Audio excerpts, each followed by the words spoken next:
We are indeed children of the 60s.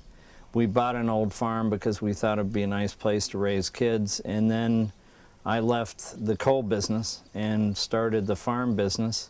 We don't have a farm background. We were really English majors in college, so we have no idea about farming when we started doing this. Consequently, our raising of sheep started off different than the locals.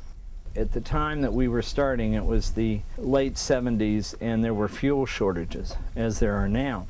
Grains were expensive because you had to send a tractor out to harvest corn. And Suki could never understand why you would harvest something and then bring it back to the sheep instead of just putting up fences and let the sheep do it. We learned how to pasture the animals. There is an art and management system to it. You know what carrot tastes like? Taste that. Lamb tastes like whatever it eats.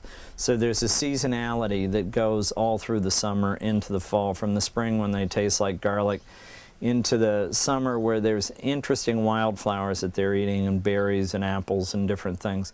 And then in the fall there's cool season grasses, which are very fat as well. So you have all these differences in the taste, which are nuances, where if it's in a feedlot, they're being fed corn, oats, and other grains. Because of the oil from the corn, that oil will go to the fat. And if you hear people ever say that lamb is greasy, it's because of the oil from the corn.